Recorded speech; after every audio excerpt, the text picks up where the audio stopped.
नहीं मालूम। ऐसे लोगों से बात करने का मुझे शौक नहीं है अली। उसे समझा दो कि मेरे घर से और मेरे ऑफिस से दूर रहे। ऐसा लगता था कुछ बताना चाहता है वो। ठीक है, जो भी बात है वो बता दे तुम्हें। ठीक है अंकल। खुदा हाफिज। खुदा हाफिज।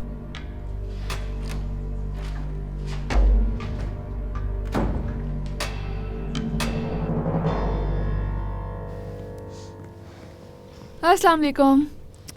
खुश आमदीद। खुश आमदीद खाला। सादिया कहाँ है? अपने कमरे में। खुश रहो बेटा। सबा, मरियम आंटी ने तो बताया था कि तुम जा चुकी हो। अम्मी ने आने से मना कर दिया मुझे।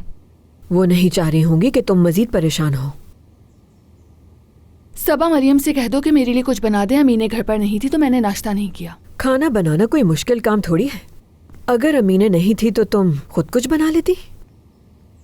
खाला, आप तो वीकेंड पर भी काम करती हैं, आज क्या हो गया? मेरी जान, मेरी एक मीटिंग थी लेकिन वो कैंसिल हो गई। क्या तुम जॉब ढूंढ रही हो? नहीं, बिल्कुल नहीं। मैं ऐसे शख्स की मदद कर रही थी जिसे नौकरी की जरूरत है। कुछ मसला हो गया इसलिए वो आ नहीं सका।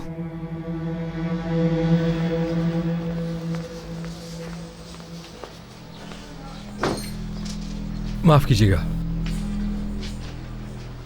क्या हुआ? वो आतिफ अभी तक नहीं आया यहाँ पर? नहीं, अभी तक नहीं आया। खैर तो है, क्यों उसे ढूंढ रहे हो?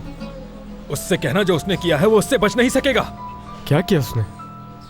यहाँ पर बैठकर बात करने से कोई मर्द नहीं बन जाता। उसने बीच रोड पर जैनब को मारा है। उसको मार मार के उसको जख्मी कर दिया था। अस्पताल लेके जाना पड़ा उसे। झूठ मत बोलो आतिफ, ऐसा कभी नहीं कर सकता। तो क्या मैं झूठ बोल रहा हूँ? मेरी आंखों के सामने किया है। अब तुम यहाँ पर खड़े होकर उसका दिफा कर रहे हो जैसे उसे जानते नहीं हो तुम। उस घटिया इंसान को तो मैं कहीं से भी ढूंढ निकालूंगा, देख लेना।